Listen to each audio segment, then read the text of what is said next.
고맙고 감사하신 아버지 하나님, 은혜를 감사합니다. 엊그저께 새해를 시작했는데 겨울이 지나고 봄이 되어 온 산천에 아름다운 꽃이 잎을 피워 꽃을 피워 만개하여 우리에게 기쁨을 주었고, 또 이 아버지 하나님 꽃이 시들어가는 5월 말입니다. 5월 말 주일을 맞아야 아버지 앞에 나와 온 마음과 뜻과 정성을 다해 아버지를 예배하는 무성도들을 연락하여 주시고, 아버지 하나님께 영광이 오래는 큰 은혜의 시간 되게 하옵소서. 부족한 종을 십자가 뒤에 감춰주시고 아버지 원하는 말씀만 증거되도록 축복해 주옵소서. 원광작 각처에서 영상으로 예배드리는 그 현장에도 이곳에 많은 하나님의 놀라운 역사가 아름답게 그것을 임하게 하여 주시옵시고, 하나님께 영광, 아버지께만 영광 돌리게 하소서. 예수님 이름으로 감사하며 기도드리옵나이다. 아멘.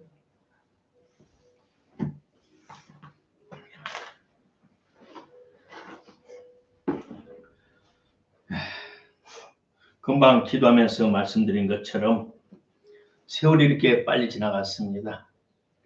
오늘이 5월 마지막 주가 됐습니다. 2주간 전부터 이곳에 와서 우리 모두에게 필요한 하나님의 말씀, 특별히 하나님께 택함을 받아서 성령의 감동으로 저술한 여러 믿음의 선진들의 책들을 보면서 우리에게 큰 은혜와 도움이 되게 하심을 감사합니다. 이곳에 오기 전에도 작년부터 사랑하는 여러 성도들에게, 또 몇 년 전부터 여러분들에게 1년의 예배만, 1년의 주일 예배, 수요일이나 목요일 예배 2번 정도의 예배만 드려서는 우리 영혼의 갈급함을 채울 수가 없다고 말씀드렸고, 제가 말씀으로 다 증거할 수 없는 모든 것들을 우리의 믿음의 선진들이 하나님의 택함을 받고 성령의 기름 부으심과 충만을 받은 사람들 기록한 좋은 책들을 제가 여러 번 추천해 드렸고, 그 귀한 책들 중에서 제가 선교했던 형제 자매들에게 필요해서 쉬지 않고 번역을 했습니다. 여러분이 가지고 있는 표, 송미 시인의 저서, 알고이냐 쭉정이냐, 토저 목사님, 당신은 진짜 신자냐 가짜 신자냐, 미국의 침략에서 목회했던 하워드 비트만의 플라시보, 데릭 프린스 목사님의 마지막 시대의 이스라엘과 교회, 그리고 복음에 충실하라는 토저 목사님의 귀가 있는 자는 들을지어다, 이런 좋은 책들을 제가 힘써서 번역하고 있습니다. 그리고 마지막으로는 할아버지 때부터 온전히 하나님께 구원받은 은혜와 사랑에 감사하여 모든 재산을 하나님께 드리며 교회를 세웠던 장로섭 선교사님 생명의 열쇠와 축복의 열쇠까지 번역하고 있습니다. 우리는 대부분의 모든 신자들은 예수님께서 십자가에서 이루셨던 그 공로로 인한 축복들을 사랑하고 좋아합니다. 이것이 하나님께서 의도한 바입니다. 그러나 하나님의 기쁘신 뜻은 예수님의 공로로 인해서 우리가 구원받은 그 축복과 여러 가지 예수님께서 저주를 청산하시고 우리를 마귀로부터 해방시키시고 우리에게 주신 여러 가지 혜택이 있지만, 그보다 더 큰 것은 그 모든 것들을 통해서 그걸 장악하고 주관하시는 아버지 하나님과의 뜨거운 사랑에 하나가 되자고 하는 것을 우리는 간과하고 있습니다. 우리는 이 모든 환경을 다스리시고 지배하시고 통치하신 그 아버지의 품에 앉아서 살아가는 것이 가장 큰 축복입니다. 이 7권의 책을 하나하나를, 글자 하나하나를 대조해 가면서 밤낮으로 밤 12시까지 또 날을 새가면서 2주 동안 일을 해왔습니다. 그걸 보면서 저는 신앙의 결론은 하나다. 곧 하나님을 신뢰하고 사랑하고 존경하고 죽기까지 섬기며 그를 따르는 것이다. 하나님의 뜻을 따라 사는 것이다. 라고 한마디로 요약할 수 있습니다. 그리고 그렇게 살아온 사람이 예수님입니다. 그러므로 오늘의 신앙의 제목은, 설교의 제목은 예수님을 본받자. 믿음의 주요 우리를 온전케 하시는 예수님을 바라보고 그 발자취를 따라가자라고 말씀을 전하고 제목을 삼습니다. 오늘 성경에는 초청을 받은 사람은 많지만 하나님의 택함 받은 사람은 너무나 적다고 말씀합니다. 맞습니다. 제가 50년 동안 하나님의 일을 목회를 하면서 선교를 하면서 수많은 사람들을 만났습니다. 처음에는 구속의 은혜, 그 다음 예수님의 공로로 인한 모든 저주에서 해방, 그걸 초월해서 그 아버지께 온전히 아버지를 신뢰하고 순종하여 하나님의 뜻대로 살고자 몸부림치는 사람이 너무 적다는 것입니다. 그래서 플라시보의 저자는 하워드 피트만 목사님은 침례교회에서 35년 목회하면서 그가 심장병으로 죽었다 살아났습니다. 그 죽었다가 천국에 가서 천국문에 펴서 그날 2,000명의 천국에 들어갔는데 천국의 문에서 1950명이 들어가지 못하고 겨우 50명만 들어갔다고 그는 간증을 했습니다. 맞습니다. 척함을 받은 자는 많지만 정말 하나님 아버지를 목숨 바쳐 사랑하며 그 뜻대로 살고 몸부림치는 성도들이 적다는 것은 사실입니다. 오늘은 본문을 중심하여 첫째로 우리 구주이신 예수님의 생애를 한번 알아봅시다. 히브리서에는 말하기를 믿음의 주요 온전케 하시는 예수님을 바라보라. 바라보라. 그의 발자취를 더듬어 봐라. 그리고 그 모습대로 살아가라. 라고 히브리서 저자는 우리에게 말씀하고 있습니다. 예수님이 이 땅에 말씀이 육신에 이 땅에 오신 것은 이사야 선지자가 700년 전에 예언을 했어요. 한 아기가 우리에게 낳고 한 아기가 이 땅에 출생할 거라고 말씀했습니다. 동시대 같은 시대에 살았던 미가 선지자는 그 아기가 올 것인데 유다 땅 작은 동네 베들레헴에서 출생할 것이라고까지 예언을 했습니다. 예수님은 하나님 아들이십니다. 말씀은 육신을 입고 나타나신 분입니다. 그러므로 예수님은 무죄 성결하십니다. 오늘날 저와 여러분과 완전히 다른 사람입니다. 그러나 막 밤에 예수님을 찾아왔던 니고데모 제사장처럼 우리는 물과 성령으로 거듭나서 새로운 피조물이 됐습니다. 다시 말해 죄와는 상관없는 사람이 됐다는 겁니다. 예수님께서 십자가에서 철저하게 우리의 죄를 지시고 죽음의 죄의 대가인 사망을 지시고 죽었습니다. 그리고 부활하셨습니다. 부활의 생명의 능력이 우리를 새롭게 했습니다. 그럼 우리는 예수님 안에 새로운 피조물입니다. 두 번째로 예수님은 요단강에서 침례를 받았습니다. 이 침례는 죄의 사함을 받게 하는 하나님이 정하시는 침례입니다.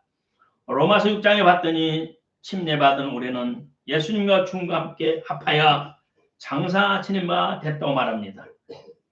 그리고 하나님의 주관적인 성령의 역사로 말미암아 무덤에서 살아나신 같이 우리도 옛사람은 매장시키고 부활 하나님의 능력으로 죽음에서 새로운 생명을 받았습니다.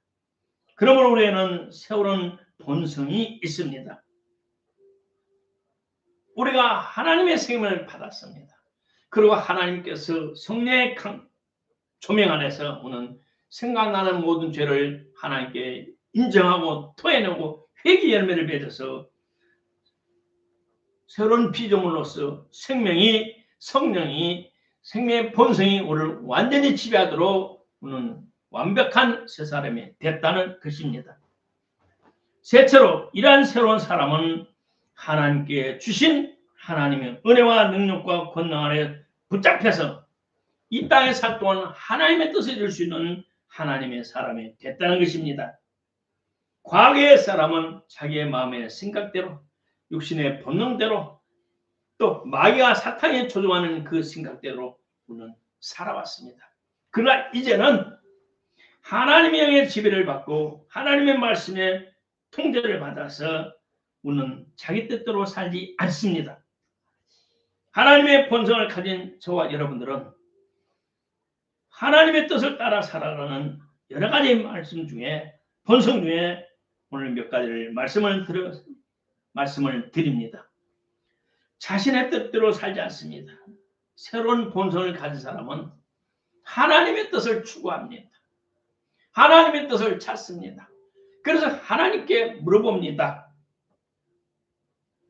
나의 행복을 나보다 더 원하시는 하나님께서, 24시간 나를 나와 같이 살아주신 하나님 아버지께서, 나의 형편과 처지를 낱낱이 살피시고 계신 아버지 하나님, 전능하신 하나님께서 우리의 기도를 듣기 원하십니다. 이제까지는 너희가 내 이름으로 구하지 않았으나 이제부터는 내 이름으로 구하라. 그래야만 얻을 것이라. 예수님께서 말씀하셨습니다. 하나님 앞에 내 이름으로 기도하라 라고 말씀하셨습니다. 예수님의 생애주의 가장 큰 특징은 예수님은 하나님께 끊임없이 기도했다는 사실입니다. 밤마다 기도했습니다. 새벽에 기도했습니다. 예수님의 제자들이 예수님과 같이 3년 반 동안 살아가면서 배웠던 것은, 보았던 것은 끊임없는 예수님의 기도 생활입니다. 배터리가 떨어졌어요. 능력이 떨어져서 자동차가 시동을 할 수 없어요. 그 배터리를 다시 충전해야 됩니다. 우리가 세상을 살아갈 때 모든 필요한 능력과 자원은 하나님 아버지께로서 옵니다. 그러므로 우리는 끊임없이 주님을, 하나님 아버지를 바라보며 악마하며 찬양하며 순종하며 하늘로부터 끊임없는 성령의 공급하심을 받아야 됩니다. 아멘. 그래서 예수님은 기도하는데 전심전력했습니다. 그리고 예수님은 전적으로 하나님 아버지를 신뢰하고 복종했습니다. 오늘날 많은 사람들이 자기의 주장이나 의견과 생각과 계산이나 욕심과 야망이 있습니다. 이런 것들은 옛사람에 속한 것이지 부활한 새 사람의 생명의 본성이 아닙니다. 그리고 새로운 본성을 가진 사람은 하나님이 허락하신 모든 것 안에서 감사하며 만족하고 불평하거나 불만하지 않습니다. 어떤 어려움이 와도 하나님께서 나의 유익을 위하여 허락하신 것으로 믿고 기대하고 감사하면서 하나님의 도움을 받아 하나하나 극복해 나가기를 원합니다. 또 중생한 사람은, 새로운 본능을 가진 사람은 성경에 기록된 하나님의 계신 말씀을 지도 삼고 내비게이션 삼아서 최선을 다해 이 말씀대로 살아가려고 노력하는 것입니다. 또 중생하고 하나님의 생명을 받은 사람은 하나님의 성령과 함께함으로 말미암아 성령의 지도를 받습니다. 성령의 고치를 받습니다. 성령의 위로를 받습니다. 성령과 하나되어 살아갑니다. 그래서 성령께서 주는 계시, 지시, 명령, 훈계를 받으면서 기쁨으로 살아갑니다. 환경의 지배를 받지 않고 환경을 다스리며 살아가는 저와 여러분이 될 수 있습니다. 그리고 새 생명을 받은 사람은 자기도 모르게 교회의 머리가 되시는 예수님을 사랑하며 예수님이 머리가 되시고 지체가 된 교회를 충성을 다해 섬기며 교회 지도자가 되시는 성직자들을 존경하고 순종하며 잘 섬기십니다. 그리고 모든 것을 겸손하게 예수님의 성품대로 살아갈, 예수님의 성품을 본받아 겸손하게 살려고 합니다. 남을 나보다 낮게 여기며 그들을 존귀 여기며 사랑하며 섬길 줄 아는 사람이 됩니다. 넷째로 예수님은 겸손했습니다. 신구약 성경 여러 곳에 겸손한 자가 받는 축복에 대해서 말씀하고 있습니다. 물과 성령으로 거듭났고 하나님의 새로운 생명이 들어온 저와 여러분은 자기도 모르게 겸손함대로 살려고 하는 아름다운 마음이 있습니다. 머리를 뻣뻣이 들고 남을 무시하는 말과 행위는 하나님의 자녀의 특징이 아닙니다. 하나님께서 겸손한 자는 구원하신다고 하셨습니다. 겸손한 자의 소원을 덜어주신다고 말씀하셨습니다. 겸손한 자는 모든 것에 풍족하게 될 것이라고 말씀했습니다. 겸손한 자는 하나님이 어떤 곳에 있을지라도 붙들어 주신다고 말씀하셨습니다. 겸손한 자는 하나님의 지혜가 있다고 말씀하셨습니다. 겸손한 자에게 하나님의 은혜를, 무궁무진한 은혜를 주신다고 말씀하셨습니다. 겸손한 자에게는 결국 존귀하게 되는 축복을 받는다고 말씀하셨습니다. 그리고 겸손한 자는 하나님이 허락한 재물과 영광과 생명을 얻는다고 말씀했습니다. 겸손한 자는 세상에 주지 않은 기쁨이, 하늘의 기쁨이 항상 더할 것이라고 말씀했습니다. 겸손한 자는 영혼, 겸손한 자의 영혼을 소생시킬 것이라고 말씀하셨고, 하나님께서 겸손한 자와 동행해 주시겠다고 말씀하셨습니다. 그리고 스바냐서 2장에 말하기를 환난한 날에 숨김을 받을 것이다 라고 분명히 말씀하셨습니다. 이 환난한 날에, 재난의 날에 하나님의 안배하시는 곳에 숨김을 받아 하나님의 마지막 때에 기뻐하시는 삶을 살아갈 것입니다. 겸손한 자는 어떠한 사람입니까? 자신의 부족함을 인정하는 사람입니다. 자신의 무능력을 감추지 않는 사람입니다. 자신의 실수를 인정하고 받아들인 사람입니다. 하나님과 사람 앞에 자기의 허물과 죄를 인정하고 주여 나를 불쌍히 여기소서 하는 세례와 같은 사람입니다. 자신의 의견과 주장만을 관찰하려고 해서는 사람이 아닙니다. 겸손한 자는 자신이 하는 수고와 봉사와 헌신을 드러내지 않습니다. 겸손한 사람은 예수님의 발자취를 따라가고 있는 사람입니다. 사랑하는 성도 여러분, 지금 이 마지막 때에 우리는 겸손함의 본보기가 되시고 우리의 모델이 되시고 모범이 되시는 예수님을 본받아 살아야 됩니다. 마지막 다섯 번째로 겸손의 반대는 교만한 자입니다. 교만한 자는 하나님이 하시는 일을 불평하고 감사하지 않고 만족하지 않고 찬양하지 않습니다. 유한하고 쓰레기 같은 피조된 인생이 창조주신 하나님 앞에 감히 그 말씀을 대항하고 불평하고 불만족하며 그분의 처사에 반하고 거부하고 거역한다는 것은 상상할 수 없는 것입니다. 사탄이 그렇게 했습니다. 그래서 악마가 되었습니다. 말씀 육신이 되신 예수님께서는 세상에 하나님 아들이시고 하나님의 분신 예수님께서는 사람의 아들 요한에게 침례를 받았습니다. 예수님이 요단강에 세례 요한을 찾아갔을 때 이미 세례 요한은 예수님을 알고 있었기에 침례 주기를 거절했습니다. 내가 당신에게 침례를 받을 것인데 당신이 나에게 원할까? 그래서 예수님이 말씀하시기를 내가 너한테 와서 세례를 받는 것은 하나님의 뜻을, 하나님의 의를 이루는 것이다. 그러므로 순종하라. 그러자 세례 요한은 아무 소리 않고 순종했습니다. 오늘날 너무나 많은 사람들이 너무나 교만합니다. 너무나 쉽게 하나님의 종들과 교회들을 판단합니다. 물론 이단과 사이비는 판단과 정죄를 받아야 옳습니다. 그러나 참 정통적이고 예수님의 보일이 성령의 역사하는 교회를, 성령이 함께하는 주의 종들을 쉽게 판단하고 정죄하면 그는 축복이 사라집니다. 오늘 우리는 하나님의 뜻을 행할 때 성령께서 초자연적인 능력으로 우리와 같이 해주심을 믿습니다. 하늘의 모든 능력과 세상의 모든 차원까지도 우리에게 공급해 주신다는 사실을 믿고 감사를 드려야 됩니다. 어떨 때는 하나님의 뜻을 이 땅에 행할 때 어려움이 옵니다. 그러나 이 어려움은 잠시입니다. 장차 우리에게 나타날 영광과 좋게 비교할 수 없는 겁니다. 그러므로는 하나님의 상급을 하나님께서 예비하신 상급을 생각하며 잠시 동안의 어려움을 기쁨으로 감당하시기를 주의 이름으로 축복합니다. 육신은 죽어도 우리의 영혼을 더 얻지 못하는 세상 사람들을 두려워해서는 안 됩니다. 겸손한 자는 고난 중에도 하나님께 모든 것을 맡기며 기쁨과 감사로 살아갈 수가 있습니다. 말씀의 결론은 예수님의 생애를 하나님께서는 기쁘게 받으셨습니다. 그래서 우리 예수님께서는 이 땅에 살 동안 모든 사람들을 정죄하고 비판하지 않았습니다.